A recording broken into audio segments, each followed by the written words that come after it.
सो हम महाराज शेर सिंह विष्णु भगवान की जय।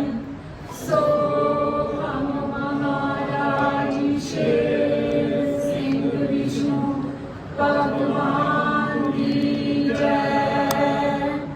सो हम महाराज शेर सिंह विष्णु भगवान की जय। सो हम महाराज शेर सिंह विष्णु भगवान की जय। सो हम महाराज शेर सिंह विष्णु भगवान की जय।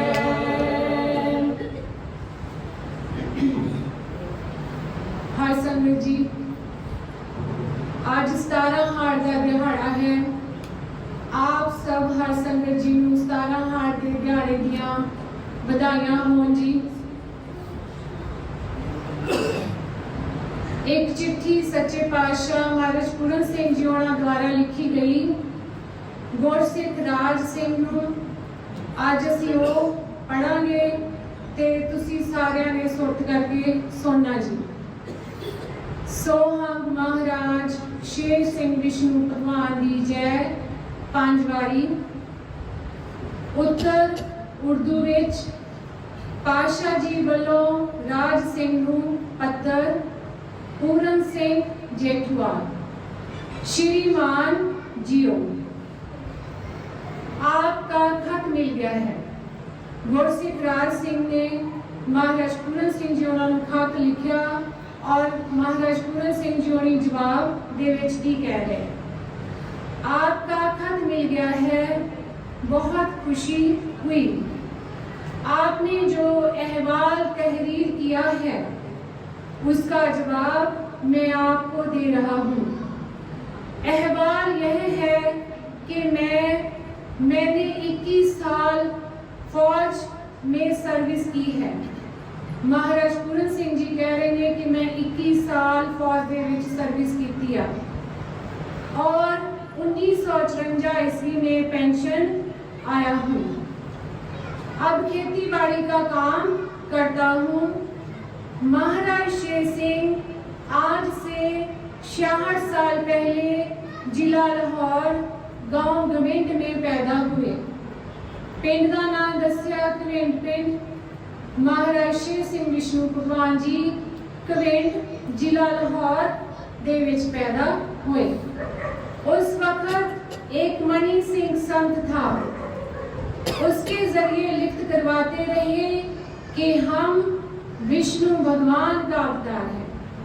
यह महाराज पूरन सिंह जी चिट्ठी विच दस रहे हैं, मगर अपनी ताकत या शक्ति से काम अभी नहीं लेंगे, क्योंकि सर्व सृष्टि और ब्रह्मांड का विहार करना है। ये महाराज शेर सिंह विष्णु भगवान जी उन्होंने दस रहे हैं। महाराज पूरन सिंह जी ने वो हम जोत रूप होके करेंगे। महाराज शेर सिंह जी की कह रहे हैं कि असी वो जोत रूप होके करांगे और इस तरह कुछ भगत या सिख अपनी जिंदगी में अब आपने सेवक बनाए और उन्होंने यह कृपा की अपनी लीला दिखाते रहे। कौन? महाराज शेर सिंह विष्णु भगवान जी अपनी लीला दिखाते रहे और उन्होंने सिख भगत बनाए। और उस वक्त उन्होंने मेरे पिताजी ऊपर भी कृपा की। मेरे पिताजी महाराज पूरन सिंह जी उन्होंने पिताजी भाई अरपाल सिंह की गल हो रही है इस चिट्ठी दे विच। दर्शन दिया, नाम दिया और अनुभव दिया। मेरे पिताजी संस्कृत भाषा के माहिर थे और बहुत विद्वान थे। उन्होंने काफी तसल्ली करने के बाद चरण भरोसा किया। असी साखी विच पढ़ते हैं कि महाराज पूरन सिंह जी उन्होंने पिताजी भाई अरपाल सिंह जी होनी किदां चानी लगे सी महाराज शेर सिंह विष्णु भगवान जी दे। उन्होंने पूरी तसल्ली करने तो बाद चरण भरोसा किया। और सिख बन गए। किसदे? महाराज शेर सिंह विष्णु भगवान कनकपुर वासी जी दे सिख बन गए, जिसके जरिए सारा परिवार ही उनका सेवक बन गया। महाराज पूरन सिंह जी होना दा सारा परिवार स्थाई चकलाई पुराला कमेंट महाराज शेर सिंह विष्णु भगवान जी के चरनी लगे और उस साल मेरा जन्म हुआ था। महाराज पूरन सिंह जी होना दा 1914 दे विच जन्म हुआ था और उनकी सिक्ख्या पर मेरे पिताजी शराब मांस सब छोड़कर एक साचे मार्ग पर चलते रहे। इन पर ईश्वर की बहुत कृपा रही। ईश्वर महाराज शेर सिंह विष्णु भगवान कनकपुर वासी नेह कलंक नारायण चढ़े अवतार जी की कृपा किसते रही? महाराज पूरन सिंह जी के पिता भाई पाल सिंह जी उत्ते। अठे पहर नाम तुम्हारी रहती थी। इस तरह वक्त गुजारने के बाद 1943 ईस्वी में महाराज शेर सिंह परलोक को शरीर छोड़कर चले गए, जोत में समा गए, सचखंड चले गए। मैं उस वक्त इटली में था। महाराज पूरन सिंह जी उस वक्त किथे सी? इटली दे विच सी और मेरे पर वहां कृपा की, दर्शन दिया कि हाँ हमने संसार में शरीर को त्याग दिया है। उथे जाके सच्चे पातशाह जी ने दर्शन दिता और दसिया कि असी संसार तो शरीर जड़ी आ अपना शरीर पंच तत्व की देह छड़ दिती आ, त्याग दिती आ और जो स्वरूप होकर आप पर कृपा करेंगे।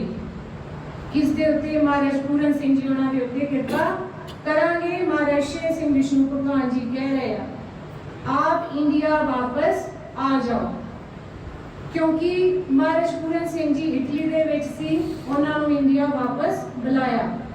मैं उसी साल वापस आ गया और फिर 1944 ईस्वी 18 मई को शक्ति उसे प्रकाश प्रवेश कर गई और दया की थी। और इस तरह जब लिफ्ट करवानी होती, जहाँ संगत का इकट्ठ होता तो जोत प्रवेश हो जाती, जानी प्रगट हो जाती। क्लियर हो गया संगत जी कि जोत प्रवेश हुंदी रही। जदों कोई लिफ्ट करवानी हुंदी सी महाराज शेर सिंह विष्णु भगवान जी ने, जहाँ कोई संगत का इकट्ठ हुंदा सी ते सच्चे पातशाह जी दी जोत जिहड़ी सी वो प्रवेश हुंदी सी, प्रगट हुंदी सी। फिर 1949 में जो लिफ्ट होती है वो ग्रंथ बन जाता है। 1949 दे विच जिहड़ी लिफ्ट कराई उसनूं ग्रंथ का रूप दे दिता गया, ग्रंथ बन गया और अब इस ताकत ने अपना नाम और शब्द प्रसिद्ध किया है, जो कि चार वर्ण को एक जैसा है और यह ताकत दावा करती है कि जो सृष्टि के ऊपर समा वर्तना है और यह उसी तरह होगा जिस तरह हम लिखवाते हैं। सर्व जातियों को वादियों को एक करना है और एक नाम जुटाना है और वह नाम ये है सो हमारे शेर सिंह विष्णु भगवान की जय। और अब शब्द के जरिए सेंट्रल गवर्नमेंट के सब वजीरों को आगाह किया जा रहा है कि इस तरह संसार की हालत होगी और हर साल के लिए पहले लिफ्ट हो जाती थी। साल तो पहला ही लिफ्ट हो जाती सी क्यों वाले समय की वर्धन आया। अब राष्ट्रपति को 7 साल के लिए प्रोग्राम लिखकर भेजा हुआ है। 7 साल का पहला ही प्रोग्राम लिख के भेज देता सी कि दुनिया में आइंदा यह होगा जिसको कोई नहीं मिटा सकता। और अब जो जोत महाराज शेर सिंह की काम करती है उसका नाम नेह कलंक अवतार है, जिसकी शरण से आत्मा को ज्ञान होता है। सो महाराज शेर सिंह विष्णु भगवान जी नेह कलंक नारायण चढ़े अवतार कनकपुर वासी जी ने, जिन्होंने सरगुण देश छड़ के जो स्वरूप होके महाराज पूरन सिंह जी उन्होंने देह नूं वडियाई दित्ती आ। और ये चिट्ठी दे विच जो लिखा गया है साफ साथिया, क्योंकि ये महाराज पूरन सिंह जी उन्होंने द्वारा लिखी गई चिट्ठी आ। और भी बहुत सारिया चिट्ठियां आ जिन्हों तो सानू बहुत ज्ञान जिहड़ा मिल रहा है। सच्चे पातशाह महाराज पूरन सिंह जी उन्हीं कवेंड कलसियां वाले परिवार में चिट्ठियां लिखते सी और पढ़िया जांदियां सी। उस तो बाद बेबे बांसो उन्हां चिट्ठियां के जवाब भी भेजते सीगे। इस चिट्ठी दे विच भाई अपाल सिंह जी चरनी लगे और उन्हां दा सारा परिवार चरनी लगे। ये असीं सुन लिया संगत जी। और जो जोत प्रवेश होने तो बाद अब जो जोत महाराज शिव सिंह की काम करती है उसका नाम नेह कलंकी अवतार है। सो महाराज शिव सिंह विष्णु भगवान जी ने कवेंडरी दे करके नेह कलंकी खवाया और दे छड्डण तो बाद जो स्वरूप होके भी नेह कलंकी खवाया। इस विच कोई भी किंतु परंतु नहीं हैगी। हर संगत जी चिट्ठी आपा पढ़ ली है, तुसी सुन ली है और इस ते जरूर विचार करियो। हर संगत जी जेकर चिट्ठी पढ़ते समय कोई गलती भुल चुक हुई होगी ते सच्चे पातशाह दे चरना पासों खिमा दी जाचक हां जी। सोहंग महाराज शेर सिंह विष्णु भगवान दी जय। सोहंग महाराज शेर सिंह विष्णु भगवान दी जय।